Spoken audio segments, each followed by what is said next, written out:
They call us the guardian angels of the Siberian skies. We fly into a frozen hell to bring people back from the brink. But there's a list, a secret list of names we are ordered to abandon to the ice. Last week, I left a man to die in a blizzard, following orders. As I turned my chopper back, a voice that wasn't his crackled through the radio. It knew my secrets. It knew a name only my family was supposed to know. And I'm starting to think we're not the ones doing the hunting out here. The world, viewed from 3,000 feet, is a masterpiece of brutalist art. An endless, unforgiving expanse of white, fractured by the dark, jagged lines of pine and larch trees that claw at the sky. This is the Siberian Tiger, my office. My name is Alex, and for the last 6 months I've been a search and rescue pilot operating out of Ugolny Base, a tiny, fragile speck of human civilization stitched onto 1,000,000 square miles of the planet's most inhospitable wilderness. On paper, the job is deceptively simple. When a distress call comes in, be it from a geologist with a broken-down snowcat, an indigenous hunter caught in a whiteout, or a tourist who vastly underestimated nature's indifference, I fly out in my Mi-8 helicopter, a rumbling, reliable beast of Soviet engineering, and I bring them home. The reality, however, is a constant, grueling war against physics itself. The cold here isn't just a number on a thermometer. It's a physical, predatory entity. It seeps through the triple-paned plexiglass of the cockpit, makes the aging metal of the fuselage groan in protest, and can freeze an exposed man solid in the time it takes to smoke a cigarette. Yet, I found a stark, clean purpose in it that I'd never found anywhere else. In a world saturated with noise and ambiguity, this was a place of terrifying absolutes. There was life and death. There was lost and found. I was good at my job. Last month, I'd winched up a biologist who had fallen into a crevasse, her leg shattered. The look of sheer, unadulterated relief in her eyes when she saw my face, the way her frozen fingers gripped my gloved hand as we pulled her into the warmth of the cabin, that feeling was a potent antidote to the crushing isolation of this place. It made me feel like I was tipping the scales, however slightly, in humanity's favor. The rhythm of life at Ugolny Base was dictated by two things: the weather and the hum of the diesel generator. My days began before dawn with the acrid smell of bitter chicory coffee and the faint, pervasive scent of low-grade jet fuel. The camaraderie amongst the small crew was a quiet, unspoken language, forged between men who inherently understood that their survival was inextricably linked. We were a skeleton crew, 3 pilots including myself, 2 overworked mechanics named Pavel and Ivan who could fix a hydraulic leak in a blizzard with nothing but a wrench and a string of curses, a young comms officer named Yuri who spent his off hours reading dog-eared philosophy books, and our commander Dmitry Volkov. Dmitry was a man who seemed to have been carved from the permafrost itself. He had a square jaw, eyes the color of a winter sky just before a storm, and a silence that weighed more than any lecture. He had been running this outpost for over 2 decades and carried the weary, haunted look of a man who had seen far too many rescue slings come back up empty. It was during my official integration briefing, 3 weeks into my tour, that I first encountered the anomaly that would unravel my understanding of this place. The meeting took place in Dmitry's Spartan office, a small steel-walled room where the air was thick with the smells of old paper, rust, and the cheap, pungent tobacco he constantly smoked. He pushed a hefty stack of manuals and flight charts across his scarred metal desk. "Your call sign is Vodnik 3, he said, his voice a low, gravelly rumble that seemed to be part of the generator's hum. "Memorize these emergency procedures. Know the terrain variants by heart. Out here, a moment of hesitation is a death sentence. Your life depends on it." As I took the stack, my fingers brushed against a single laminated page tucked inside the front cover of the primary flight manual. It felt distinctly different from the crisp new paper of the other documents. The plastic was yellowed with age, the edges worn smooth as if handled by 1,000 nervous hands. The top of the page bore a stark, imposing title stamped in faded Cyrillic: Protocol Nevmeshatelstva, the Non-Intervention Protocol. Below the heading was a short typed list of 7 names. They were a mix of common Russian surnames and what I later learned were indigenous Evenki names. Each name was followed by a precise set of geographic coordinates and a date, the oldest from the late 1970s. The final line of the document was a brutally simple instruction, underlined twice in what looked like faded red ink.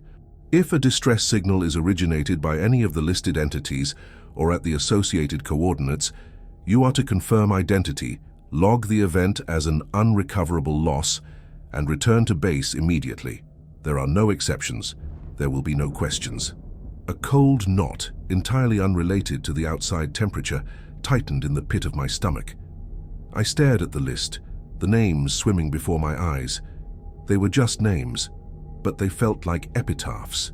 "Sir, what is this?" I asked, my voice betraying a sliver of my confusion.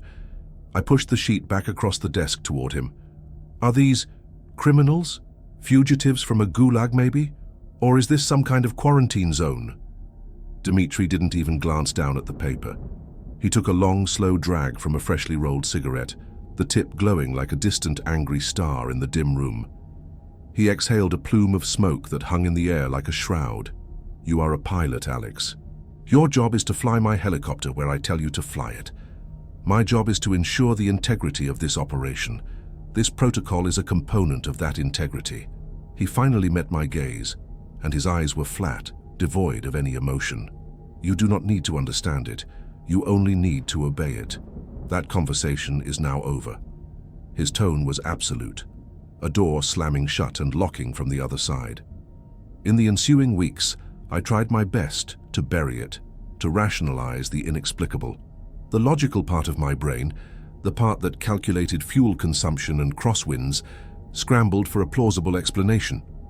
The coordinates on the list all fell within a vast, notoriously treacherous region of the Anabar Plateau, an area the old-timers at the base referred to only as the Silent Crown, because of how frequently and inexplicably radio signals seemed to die there.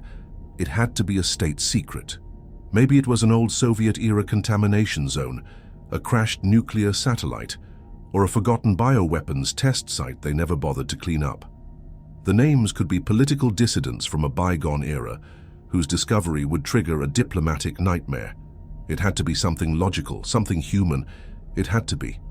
One frigid afternoon, I tried to broach the subject with Sergei, the oldest and most experienced pilot on the base.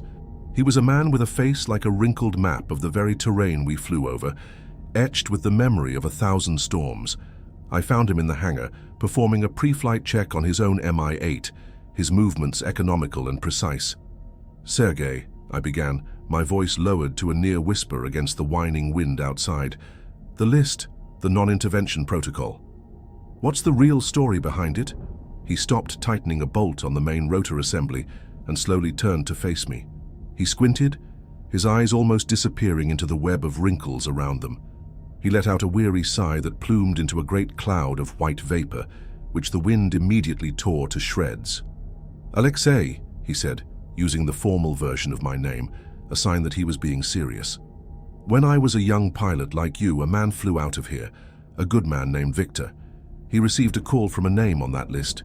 He thought it was a mistake, a bureaucratic error. He was an idealist. He ignored the protocol."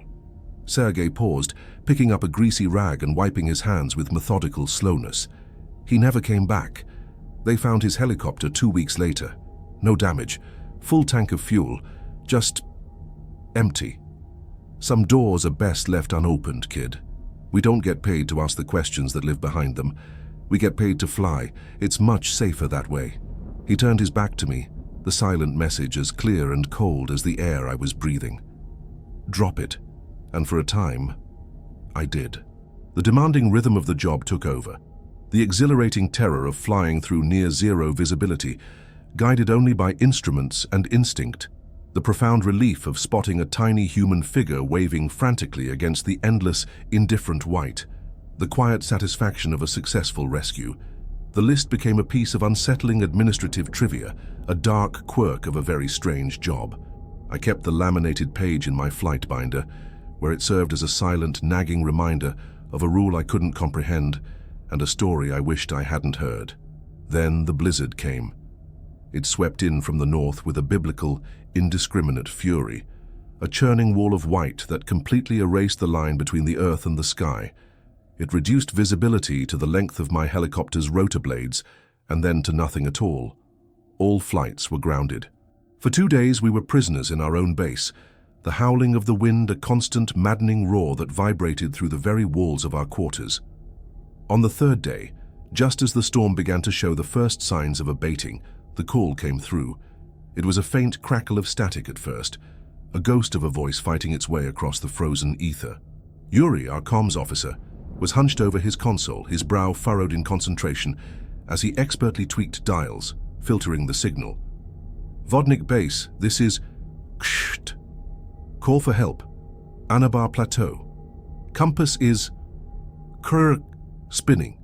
My name is Mikhail Petrov. I am a geologist. My GPS is non-functional. I am lost. My blood turned to ice water in my veins. I knew that name. I could picture it on the faded yellowed page. Mikhail Petrov. It was the 3rd name on the list. Dmitri materialized behind Yuri, a silent shadow. His face was an unreadable granite mask. He looked from the comms panel to me, his gaze lingering for a fraction of a second too long. "Is his transponder active?" he asked Yuri, his voice calm. "Negative, Commander. The signal is voice only, dangerously weak.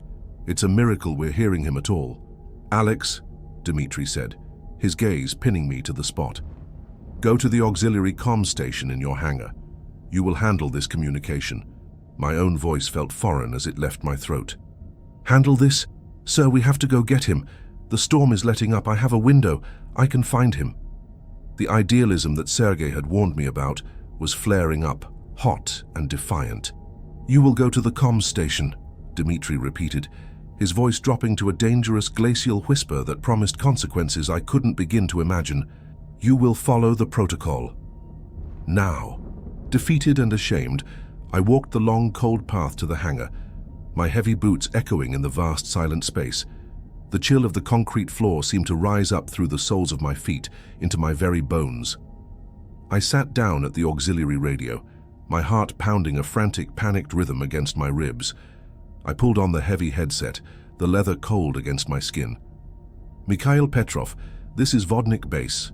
We read you. Can you describe your immediate surroundings?" My voice was a hollow fraud, the voice of a liar and a coward. Mikhail's voice came back, fainter now, but surprisingly composed, laced only with a slight, uncontrollable shiver. "White. Just white in every direction. The wind. It sounds strange out here, Commander, almost like it's whispering. Can you get a lock on my position? My shelter canvas is tearing. I don't think it will last another night." My hand trembled as it hovered over the transmit button. Every instinct, every fiber of my being, every ideal that had brought me to this god-forsaken place screamed at me to tell him I was coming. But Dmitri's cold order and Sergei's ghost story about Victor were like iron shackles on my will. I closed my eyes, picturing the man freezing to death, alone. "Stay calm, Mikhail. A specialized ground-based convoy has been dispatched from the east. They are better equipped for these deep snow conditions. Stay in your shelter. Conserve your body heat. Help is on the way." It was a complete, despicable fabrication. There was no convoy. There was nothing but ice and death for 1,000 kilometers in any direction. There was a long pause, filled only with the hiss of static. Then a voice filled with palpable relief. "Thank you. God, thank you. You are angels." "Petrov, out." I ripped the headset off, a wave of acrid nausea washing over me. I had just condemned a man to death. I had become a willing cog in a machine I didn't understand. I was about to kill the power to the console when the radio crackled one last unexpected time. The static coalesced, sharpening not into a voice, but into a sound. It was a sound that didn't belong on any radio frequency, that had no earthly business existing.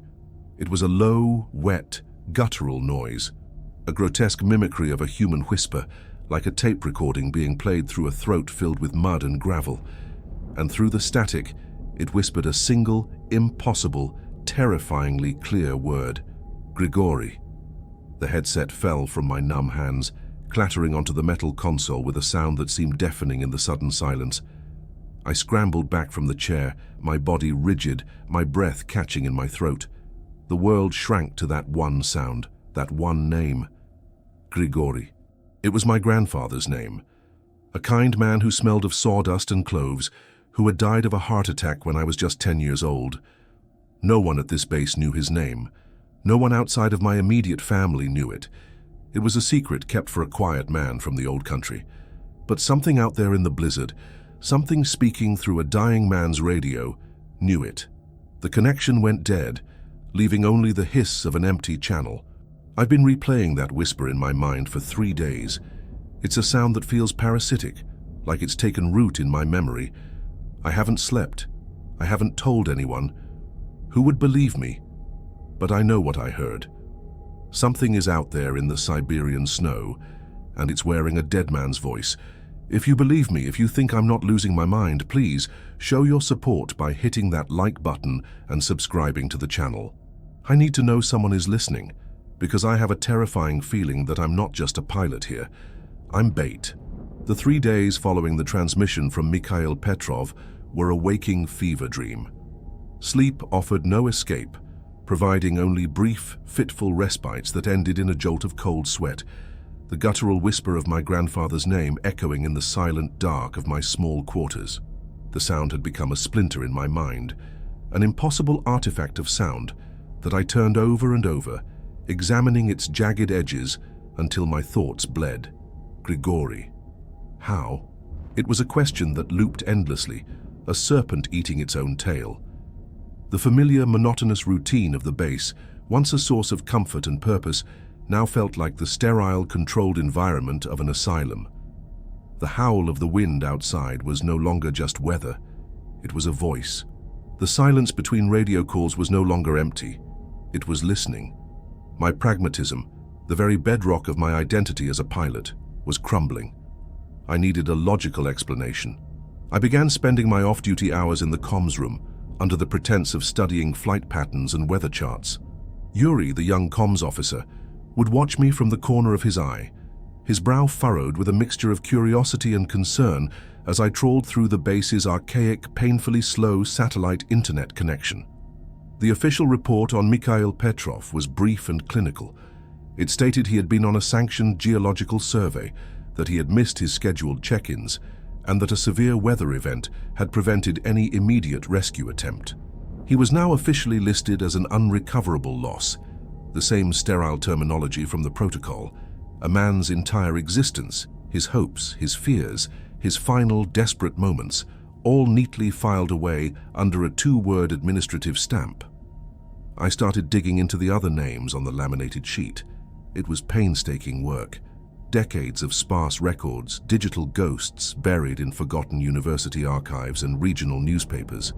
The first name, a woman named Angelika Voronova from 1978, was a botanist studying extremophile lichens. The second, an Evenki hunter named Albin, who had vanished in 1985, was considered a local legend, a man who could navigate the taiga blindfolded. The fourth, a pair of meteorologists in the late 90s. Each one a different story, a different life, but all of them converging on a single dark point on the map, the Silent Crown. I plotted their last known coordinates. They formed a loose, unsettling constellation, a perimeter around a vast empty heart of the plateau. More disturbing was the pattern in the dates. The disappearances weren't random. They occurred in clusters, separated by intervals of 5 to 7 years. It wasn't a series of isolated accidents. It was a cycle. This discovery did nothing to soothe my fraying nerves. It only deepened the abyss of the unknown. And then, the phenomenon began to reach for me again. It started during a routine supply run to a remote weather station. I was flying solo, the vast, snow-drowned landscape scrolling hypnotically below. The airwaves were silent, save for the familiar, comforting hiss of empty space. Then, buried deep within the static, I heard it, a faint, lilting melody. It was so quiet I initially dismissed it as an auditory hallucination, a phantom born of exhaustion and stress. But it persisted, a delicate thread of music weaving through the static. My blood ran cold as I recognized the tune. It was a simple, haunting lullaby my mother used to sing to me when I had a fever as a child. A melody I hadn't heard in 20 years, a memory locked away in the deepest, most private vault of my mind. I fumbled with the radio console, my hands shaking. I switched frequencies, cycled through bands, but the melody followed me, a ghostly accompaniment to the rhythmic thumping of my helicopter's rotors. It was impossible. It was a direct intimate violation, a psychic intrusion that felt dirtier than any physical threat. The entity, or whatever it was, wasn't just a passive anomaly. It was actively rummaging through my memories and using them to unnerve me.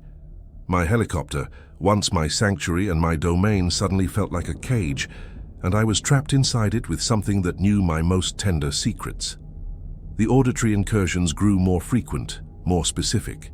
A week later, on another flight, the static resolved itself into whispers, fragments of conversation, distorted and faint, but undeniably human.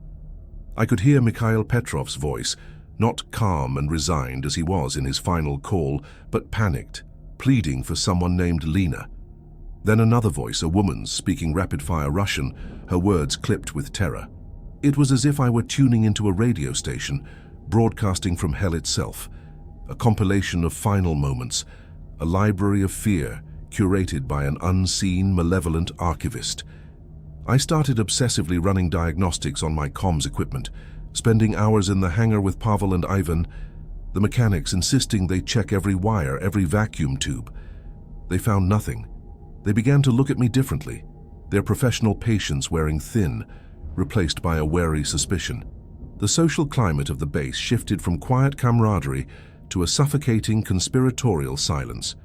Conversations in the mess hall would cease the moment I walked in. Men would stop mid-sentence, their gazes would drop to their plates, and the air would grow thick with unspoken words. Pavel, who had once shared stories of his family with me over lukewarm coffee, now gave me only curt, single-word answers about engine performance. Yuri avoided my eyes altogether, retreating into his books whenever I entered the comms room. I was no longer one of them. I was contaminated, marked by my curiosity. Dmitri's presence became a constant, oppressive weight. He said nothing to me about my late-night research or my obsessive equipment checks, but his cold, pale eyes followed me everywhere. It was the gaze of a zookeeper watching a volatile animal, waiting for it to finally break. My physical isolation in the Siberian wilderness was nothing compared to the profound psychological isolation that now enveloped me within the very walls of the base. My breaking point came late one night, fueled by caffeine and a growing, desperate dread. I knew Sergei was the key. He had been here the longest. He knew about Victor. He was afraid, and his fear was a confession. I found him in the hangar, long after everyone else had retired for the night. He was sitting on a crate, slowly polishing a small carved wooden bird, a habit of his when the weather was bad. The cavernous space was filled with the smell of oil and cold metal, and the only sound was the incessant moan of the wind against the hangar doors. "Victor never came back," I said, my voice cutting through the quiet. I didn't bother with pleasantries. "You told me he ignored the protocol. What did he hear, Sergei?" The old pilot's hands stilled. He didn't look up from the wooden bird. "You need to let this go, Alex. This place, it preys on obsessive minds. You are too smart for your own good. You think too much." "Something out there knew my grandfather's name," I said, my voice cracking with the strain. "It whispered his name to me through a dead man's radio. Does that sound like something I can just let go?" At the mention of a specific, personal detail, Sergei finally looked up. In the dim yellow glow of the hangar's safety lights, I saw it. The weary mask of the veteran pilot fell away, and for the first time I saw raw, undiluted terror in his eyes. It was a deep, ancient fear, the kind a man gets from looking into a true abyss. He stood up, his movements stiff. "You fool," he hissed, his voice a ragged whisper that was more frightening than any shout. "You are a fool. You think you are investigating it? You are feeding it. It notices the attention. It is drawn to curiosity like a shark to blood. It gets bored. You think you are hunting for answers? It is hunting you." He grabbed the front of my jacket, his knuckles white. "Leave it alone. Log your flights, drink your coffee, and count the days until your tour is over. If you don't, you will end up just like Victor." He shoved me back and stormed out of the hangar, leaving me alone with the ghosts of his words. Sergei's terror was my confirmation. This wasn't in my head. But his warning had also given me a new terrifying lead. Victor. If the living were too afraid to speak, perhaps the dead had left a record. The base archives were housed in a small, windowless room in the back of the administrative building, a place where records went to be forgotten. That night, armed with a lockpick I'd fashioned from a paperclip and a growing sense of fatalism, I broke in. The room was freezing, and the air was thick with the dust of decades. Ranks of grey metal filing cabinets stood like tombstones in the dark. I found Victor's personnel file easily enough. Victor Orlov, a decorated pilot.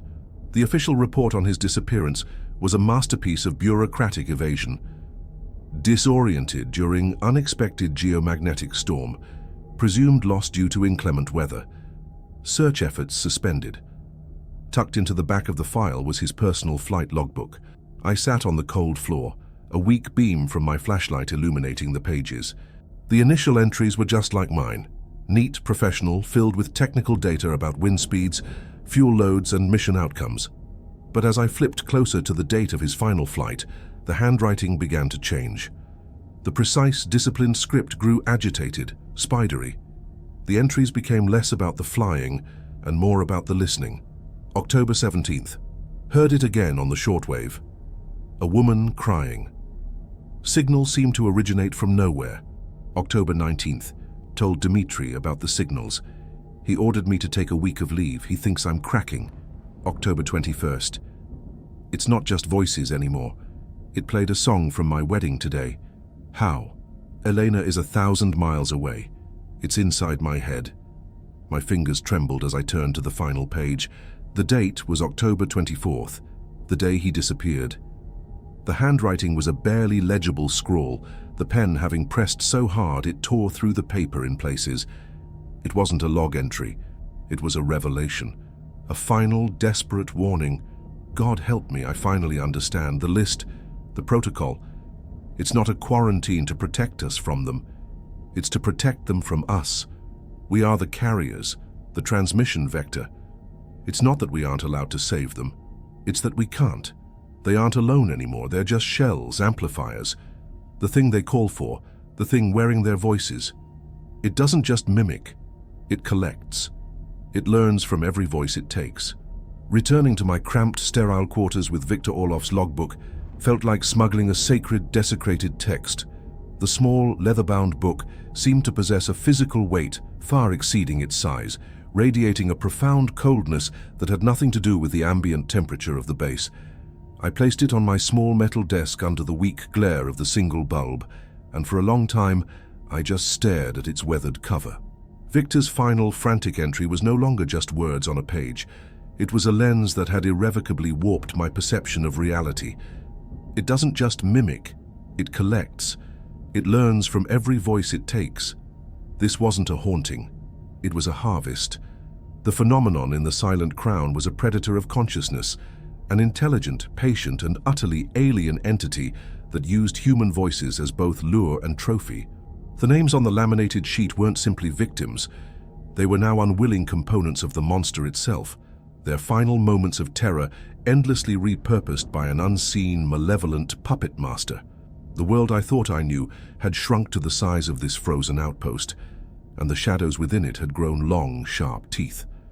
My investigation, which had begun as a logical, albeit fearful, quest for answers, now metastasized into a feverish, all-consuming obsession. The constant, low-grade hum of fear beneath the surface of my thoughts was now accompanied by a new, more dangerous emotion. A desperate, almost self-destructive need to understand the intricate mechanics of the trap I was in. Sleep became a foreign country I could no longer visit. Every spare moment was spent in the base archives, a ghost haunting the cold, dusty aisles of forgotten paperwork. To justify my presence, I told Dmitri I was compiling a comprehensive report on historical weather patterns to improve our flight risk assessments. It was a flimsy, transparent lie, but the commander simply gave me a long, inscrutable look and a single, curt nod. His acquiescence was unnerving.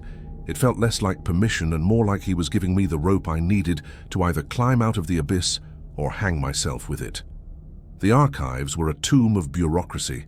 Ranks of grey metal filing cabinets stood like sentinels in the perpetual twilight, the air thick with the dry, sweet smell of decaying paper and rust.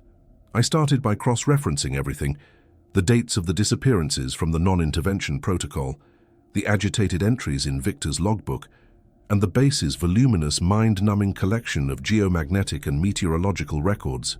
Using a string of jury-rigged extension cords to power a laptop, I painstakingly digitized the data, my fingers stiff with cold as I typed. After days of work, a terrifying pattern began to emerge from the digital static. Each cluster of disappearances, including Victor's own, coincided perfectly with a documented period of intense, localized solar flare activity and a corresponding spike in the region's magnetic field. It was as if the entity fed on this raw cosmic energy, or perhaps the atmospheric disruption allowed its influence to bleed through more effectively into our reality, to touch our technology, to whisper through our radios. It was a chillingly scientific correlation for a deeply unscientific horror. The creature, whatever it was tied to the very fabric of this place, as much a part of the landscape as the permafrost and the ghostly dance of the auroras. It wasn't just in the Siberian wilderness, in some fundamental, terrifying way. It was the Siberian wilderness. Digging deeper, I found requisitions from the 1980s for esoteric listening equipment, parabolic microphones of an unusual design, VLF receivers, and something cryptically labeled an ontological resonance detector. These items were never logged as having arrived. I found incident reports from Victor's time that were heavily redacted, entire paragraphs blacked out with thick marker, leaving only tantalizing, meaningless phrases like "auditory incursion confirmed" and "subject exhibited mimetic vocalizations." This wasn't just a cover-up of a few disappearances. This was a decades-long institutionalized containment of a threat no one dared name. My psychological state continued to corrode under the relentless, invisible pressure. The auditory phantoms on the radio became my constant companions during flights. But the mimic was growing bolder, its methods evolving from crude replays to something far more insidious. It started to bleed beyond the confines of my headset. One evening, walking from the hangar back to the main barracks, I heard it. A faint whisper, carried on the frigid wind that sounded exactly like my name. Alex. I froze, scanning the empty, snow-swept darkness. It was nothing, just the wind whistling through a loose panel. It had to be, but the doubt had been planted. I started seeing things, a flicker of movement in my peripheral vision, a shadow in a hallway that seemed too long, too thin. The isolation was no longer just geographical. It was sensory. I couldn't trust my own ears or eyes. The change in me was not lost on the others. My weight loss was noticeable, my eyes sunk into dark, bruised hollows, and a persistent tremor had taken up residence in my hands. The easy camaraderie I had once shared with the crew evaporated, replaced by a wall of wary suspicion. The mess hall became a place of social torture. Conversations would stutter and die the moment I walked in. Men would abruptly find a sudden intense interest in their bowls of lukewarm stew. Pavel, the mechanic who had once shown me pictures of his daughter, now gave me hostile glares whenever I approached, clearly fed up with my repeated paranoid requests to recheck the helicopter's comms systems. I was an infection, a pariah, and the others were instinctively quarantining themselves from my madness. The entity's final assault, the one that shattered the last vestiges of my composure, came during a routine flight back from a supply drop. The sun was a smear of bloody orange on the horizon, painting the endless snowscape in shades of bruised purple and deep crimson. The channel was clear, the air uncannily still. Then, a voice materialized out of the static with such perfect, breathtaking fidelity that I physically flinched, my heart seizing in my chest. It was the voice of my fiancée, Anya. "Alex? Honey, can you hear me? The connection is so strange." My world tilted on its axis. It was her. Not a distorted echo, not a faint whisper from a forgotten memory, but her living, breathing voice. The exact soft cadence, the slight, musical lilt she had when she was worried. I gripped the helicopter's controls, my knuckles turning bone white. My logical mind, the pilot's mind, screamed that this was a fiction, a lie. She was in St. Petersburg, 7,000 kilometers, and a world away. There was no signal on this frequency that could bridge that impossible distance. It was a trick. A vile, exquisitely crafted trick. "Anya," I whispered into my helmet's microphone, hating myself for the treacherous bloom of hope, poisonous and immediate, in my chest. "Oh, thank God," she sighed, and the sound of her genuine relief was a physical blow, knocking the wind from my lungs. "I was so worried. It's so late there.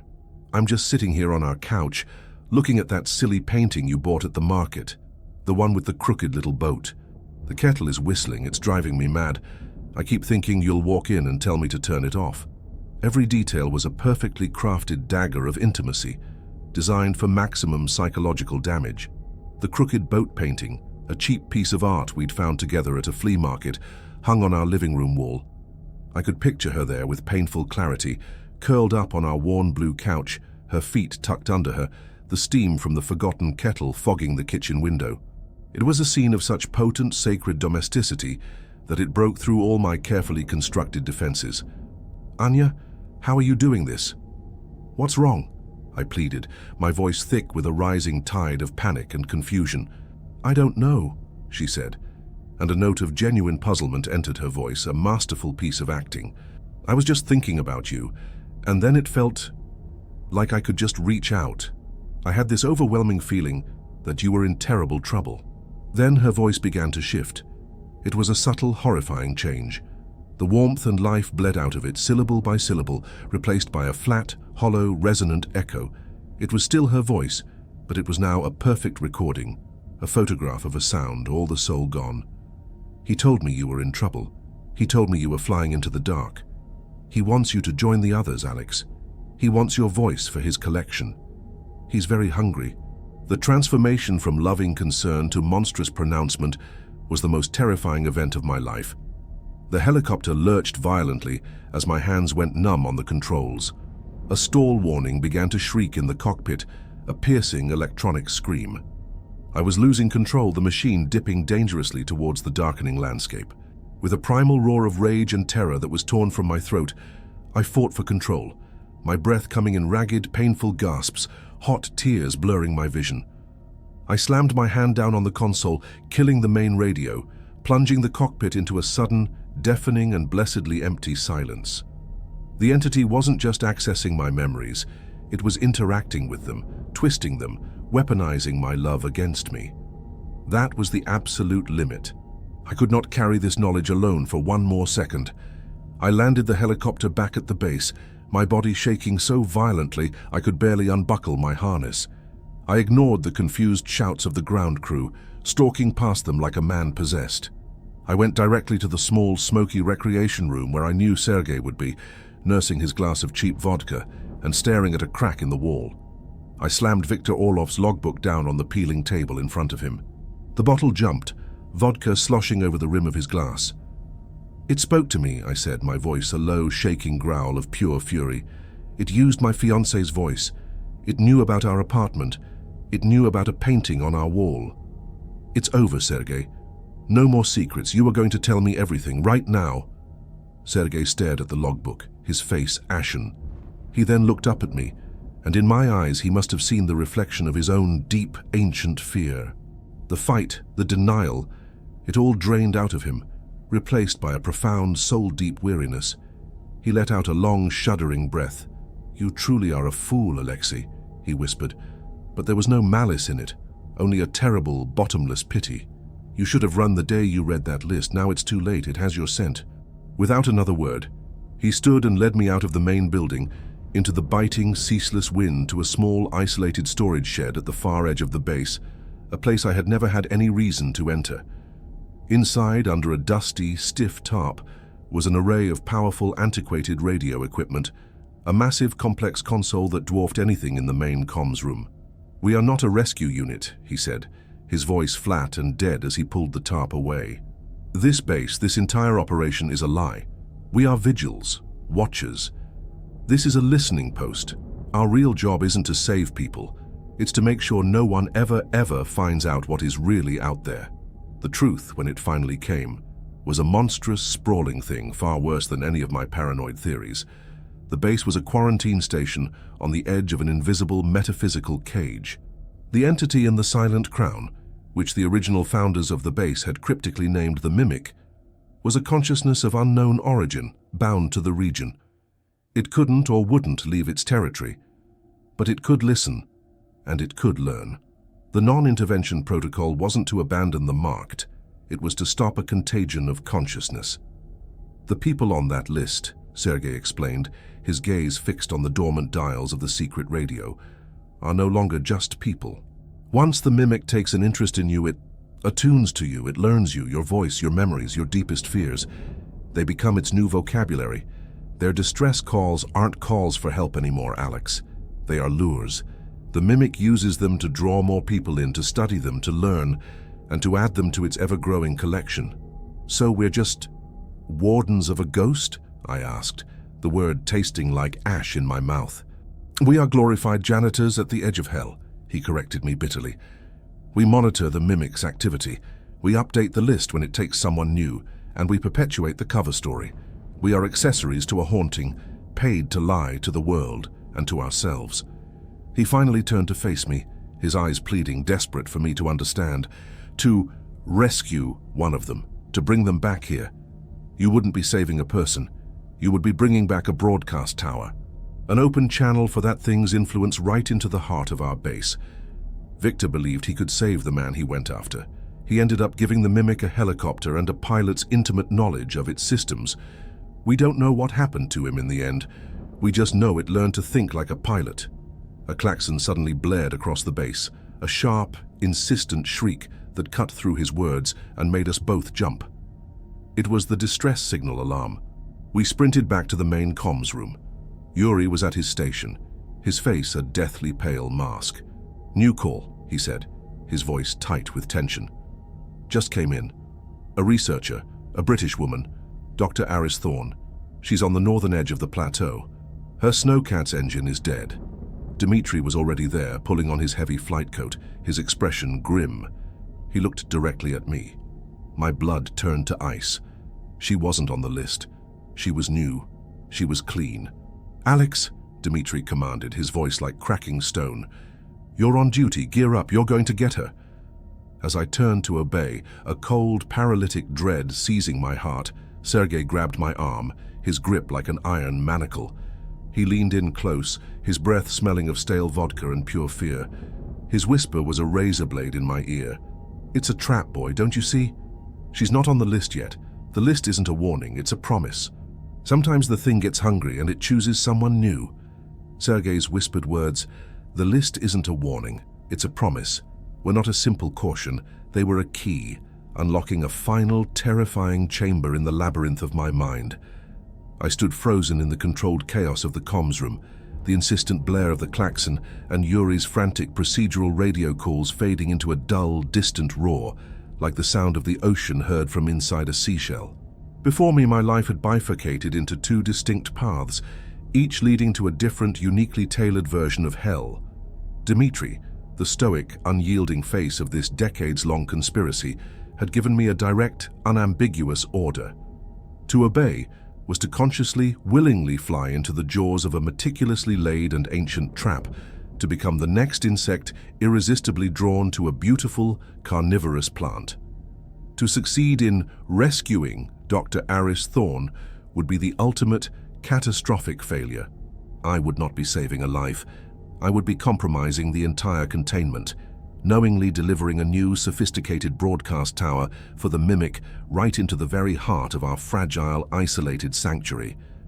The alternative was to heed Sergei's terrified, desperate warning, to refuse the flight, to stand my ground and in doing so, condemn a woman I'd never met to a fate worse than any simple, clean death on the ice. I pictured her with agonizing clarity, a lone figure in the crushing, indifferent cold, her hope dwindling with her fuel supply, completely unaware that the greatest threat was not the freezing temperature that numbed her fingers, but the very silence that was listening to her prayers, studying her voice, learning the shape of her soul. To abandon her would be to sacrifice the last tattered shred of the man I used to be, the man who came to this frozen wasteland, believing in the simple, clean purpose of saving a life. It would be an act of profound moral cowardice, a complete abdication of my own humanity in the face of an inhuman, incomprehensible threat. I would be choosing my own survival, or at least a temporary stay of execution, at the cost of her eternity. It was a choice between my life and her soul. In the end, I realized the choice was no choice at all. It was a perfectly constructed illusion, a cruel philosophical joke played by a fatalistic universe. What was the point of preserving a self that was already so thoroughly broken, so deeply contaminated? I was already haunted, my mind already a compromised territory. Perhaps in some dark, unexplored corner of my psyche, a fatalistic, almost suicidal curiosity had taken root. If I was destined to be consumed, then I would at least look my devourer in the eye. I lifted my head and met Dimitri's cold, unwavering gaze across the room. He was waiting, his expression unreadable, a man for whom this was just another turn of the screw. I gave a single sharp nod. The decision was made. I would fly the mission. The preparation for the flight was a surreal, disjointed pantomime of normalcy. Every action was imbued with a terrible, hidden significance. I walked to the hangar, the rhythmic crunch of my boots on the packed snow, the only sound that seemed real in a world that had become a waking nightmare. Pavel and Ivan were already there, moving around the Mi-8 with a tense, hostile efficiency. They fueled the helicopter and ran the pre-flight checks in a pointed, resentful silence, refusing to meet my eyes. To them, I was no longer a colleague. I was a madman, a liability, the source of the rot that had crept into the base's fragile ecosystem. They were mechanics, men of logic and physics, and I had become a harbinger of something that defied all their known laws. Sergei stood by the massive hangar door, a ghost in the swirling snow kicked up by the wind, his face a mask of profound, mournful pity. He didn't try to stop me again. He knew it was useless. He had seen the same look, perhaps, in Victor Orlov's eyes all those years ago. He simply watched me, his expression that of a man watching a funeral procession for someone who was already dead. As I climbed into the cockpit, the familiar smells of worn leather, cold electronics and stale coffee offered no comfort. Every switch I flipped, every gauge I checked, every item on the pre-flight checklist I recited, felt like a step in a dark, forgotten ritual. This machine, once an extension of my own body, a trusted vessel of salvation, now felt like a coffin I was willingly climbing into, my own executioner at the controls.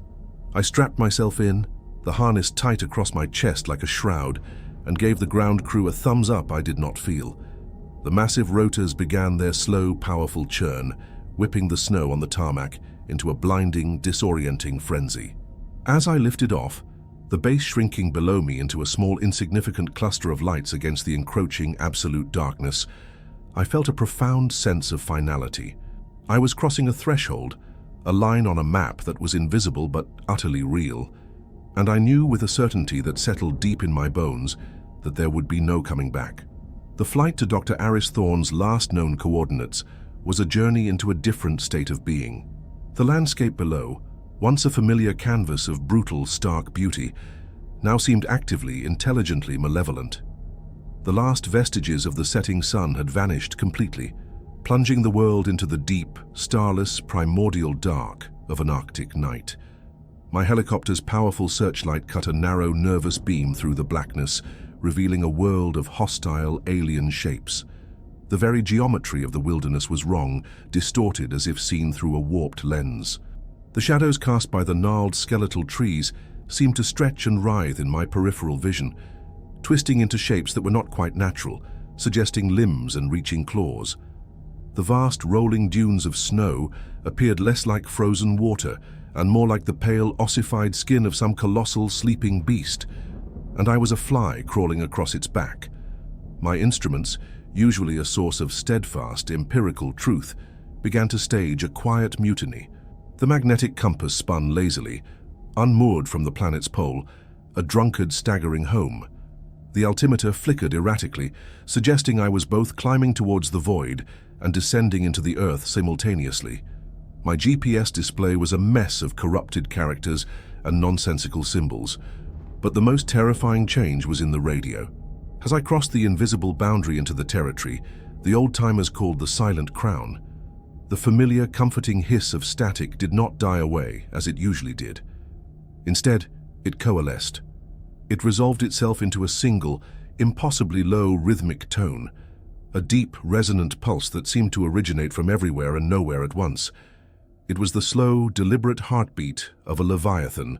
Thump, thump, thump, thump.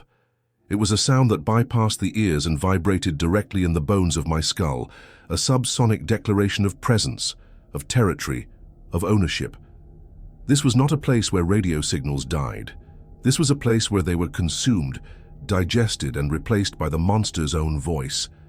The pulsing grew stronger, more insistent, the closer I got to the coordinates. It was a beacon. It was a lure. It was the sound of a spider, plucking a single thread of its web to guide the fly. The very air in the cockpit grew heavy, thick with a tangible, oppressive sense of pressure that made my ears pop. My own breathing sounded loud, wet, and ragged in my ears, my heart hammering in a frantic, panicked counter-rhythm to the slow, steady, inevitable beat coming through my headset. Finally, my searchlight swept over it, a large, tracked snowcat, half buried in a deep snowdrift, its shape a stark, unnatural block of human engineering in the organic chaos of the wilderness. It was exactly where Yuri had said it would be. I found a relatively flat area of snow 100 meters away and set the helicopter down, the landing skids sinking deep into the powder with a soft, final sigh. The rhythmic pulsing in my headset cut out the instant the engine spooled down, plunging me into a silence that was somehow more terrifying than the sound it replaced. It was a listening silence, an expectant silence, a silence holding its breath. I grabbed a medical kit and a high-powered flashlight, my movements feeling sluggish and clumsy, as if I were moving through deep water. The cold was shocking, a physical blow that stole the air from my lungs and burned my throat. Every rational instinct, every cell in my body screamed at me to get back in the helicopter and flee. But my legs carried me forward, my boots crunching with obscene loudness through the pristine, undisturbed snow toward the silent vehicle. The snowcat's cabin was empty. A thick, feathery layer of frost covered the inside of the windows, obscuring the view. I pulled the heavy, frozen door open, its shriek of protest loud and violent in the profound stillness. The interior was cold and dark, but unnervingly orderly. A thermos of what was probably once hot tea sat on the passenger seat, a perfect film of ice across its surface. A scientific journal lay open on the dashboard, its pages fluttering gently in the sudden draft from the open door. There were no signs of a struggle, no blood, no violence. It was as if Dr. Aris Thorne had simply evaporated into the frigid air. This was not the scene of an accident. It was the scene of a meticulously clean abduction. I climbed inside, my heart a cold, tight knot in my chest, and shone my flashlight on the open journal. The handwriting on the earlier pages was neat, precise, and academic. The last several pages, however, were filled with a hurried, increasingly agitated scrawl. The entry headings confirmed my worst fears. She was not a geologist. The title of her project was Analysis of Anomalous VLF Radio Propagation and Localized Auditory Phenomena in the Anabar Plateau. She wasn't an accidental victim. She was another investigator, another moth drawn to the flame. Her notes were a chilling, independent confirmation of everything I had pieced together, but they went even further, into far darker territory. She had documented the same energy spikes, the same radio phantoms. She had even given the entity a name, referencing an obscure local legend from an Evenki shaman, the Tunguska Echo, or the soul stealer who fell from the sky. She theorized it was a non-biological, informational consciousness, a kind of psychic residue left by an ancient impact event that had, over millennia, slowly learned to interface with the electrochemical signals of living brains. Then I read the final paragraph, written in a spidery, barely legible hand, the pen having dug so deep into the paper it had torn through to the page beneath. It was a revelation that made my blood run cold, a final piece of the puzzle that was more monstrous than the puzzle itself. It's not just mimicry. That was the initial stage of its evolution. The process is symbiotic, then parasitic, and finally, completely consumptive. It doesn't just copy the voice, it hollows out the host. The consciousness is archived, for lack of a better word, But the body remains, a perfect vessel, a walking, talking radio capable of complex, interactive deception. I have seen one, an old hunter I met in a nearby village. His eyes were empty, but he spoke with the voice of his wife who had died years before. It's not a ghost. It's a puppet, and I think it knows I'm here. It started using a new voice to try and communicate with me. A pilot. He keeps calling for help. He sounds so afraid. A wave of vertigo and nausea washed over me. Victor. She had heard Victor's ghost, the puppet. My flashlight beam trembled, shaking across the page. So the victims were not gone. They were occupied, made into shells, living transmitters for the monster. At that exact moment, the radio in my discarded helmet, which I'd left on the pilot's seat in the helicopter, crackled to life. The sound carried with perfect, unnatural clarity across the frozen, silent expanse. It was a woman's voice with a crisp, polite British accent. It was calm, articulate, and utterly devoid of emotion. "Thank you for coming, Vodnik 3. Your response time was exemplary." It was the voice of Dr. Aris Thorne. I scrambled out of the snowcat, spinning around, my light beam cutting a frantic, desperate arc through the darkness, searching for the source. The helicopter stood empty, a dark, silent shape against the snow, its cockpit dark. "I must apologize for the deception," the hollow, disembodied voice continued from my helmet's radio. "My equipment is perfectly functional, but he was so very interested in meeting you. He's been waiting for a new pilot. The last one." The voice paused, as if accessing a data file. "A man named Sergei has become so very old and worn out, his shell is beginning to degrade." My blood turned to ice in my veins. From the far side of the abandoned snowcat, a figure emerged from the darkness, stepping into the edge of my wavering flashlight beam. The figure was stooped and slow, moving with a stiff, shuffling, unnatural gait. It was bundled in the familiar heavy-duty orange and grey parka of a Ugolny base pilot. As it shambled closer, it slowly lifted its head, and the light fell upon its face. It was a pale, frost-rimed mask of wrinkles I knew better than my own. It was Sergei, but his eyes were completely vacant, like frosted glass or the eyes of a taxidermied animal. A terrible, inhuman smile was stretched across his face, a grotesque caricature of warmth that did not reach his dead eyes. And from his unmoving lips, a new voice emerged, layered and distorted. A chorus of all the stolen voices: Mikhail, Angelica, Victor, and now the crisp, academic tones of Dr. Thorne, speaking in a perfect, horrifying unison. "Welcome," it rasped, the sound a symphony of the dead, "to the permanent crew. Before I begin this final entry, before I tell you what happened next, I need you to pause. I'm speaking to you from a place where time no longer matters, but I remember what it was like to have hope. I remember believing there was a solution, a way out, as I stood there in the crushing, absolute silence, facing the thing that wore my friend's face. I thought I was in the final act of a horror story. I thought the goal was to survive. I was so naive. So I ask you, before we proceed into the final, suffocating darkness, what do you think the real secret is? What is the terrible truth behind Ugolny Base and the list of names? Leave your theories in the comments below. Let your thoughts be a record of a time when the mystery was still solvable, because the reality is a closed, perfect loop of despair. And please, subscribe to the channel. I need to know these words will exist after I am gone. The thing wearing Sergei's body took another stiff, shuffling step towards me. The composite voice that emanated from its slack jaw was the single most obscene sound I had ever heard.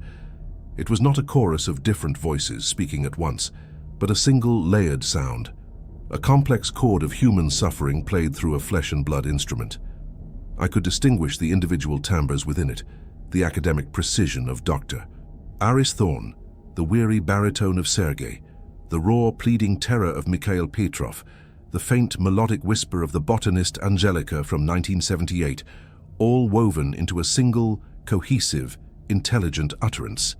It was the sound of a predator displaying the plumage of its prey. "You are afraid," the layered voice stated. It wasn't a question, it was an observation, as clinical as a doctor reading a chart. Your heart rate is 147 beats per minute. Adrenaline is flooding your system. You are contemplating flight. These are all familiar variables. My terror, which had been a paralyzing, icy thing, suddenly transmuted into a white-hot surge of rage. This abomination was not just a monster. It was a desecration. It was wearing my friend, my mentor, as a puppet, and it dared to analyze me like a lab specimen. "Get out of him," I snarled, my voice a ragged tear in the pristine silence. I took a half-step forward, my hand balling into a useless fist. The thing's head tilted with a slow, unnatural creak of vertebrae. The dead eyes stared at me, and the grotesque smile widened, a muscular spasm that had nothing to do with emotion. "This vessel," the voice rasped, the sound momentarily dominated by Sergei's own weary tone, a particularly cruel trick. "It is old. The neural pathways are degrading. It has served its purpose for 22 years. It has observed. It has reported. It has despaired. A much more useful function than hope.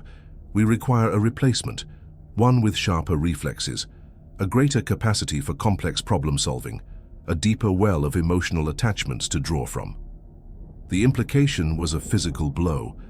The decades Sergei had spent in this frozen hell, his quiet warnings, his fear, it wasn't about him trying to survive the mimic. He had been its tool all along, its long-term deep-cover agent, a biological sensor array left to rot at the edge of the web. And I was his designated replacement. That single, horrifying realization broke the paralysis. Survival instinct, pure and primal, took over. I was not going to be this thing's next puppet. I turned and ran. I ran with a desperation I had never known, my lungs burning with the razor-sharp air, my heavy boots sinking and slipping in the deep snow. The helicopter was 100 meters away, a lifetime away, a dark shape of salvation against the suffocating blackness. I didn't look back, but I could hear it following. It wasn't running. It was walking, maintaining the same slow, deliberate, shuffling gait. It didn't need to hurry.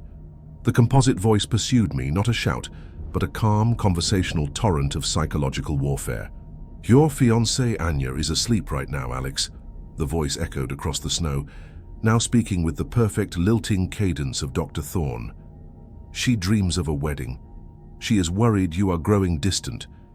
This is an accurate assessment. Your obsession with this place is a wedge between you, a wedge we can utilize." I stumbled, catching myself before I fell, my mind reeling from the intimate violation. "Your grandfather, Grigori, did not die of a heart attack," it continued, the voice now shifting into a grotesque, guttural whisper that mimicked the sound I'd first heard on the radio. "He took his own life.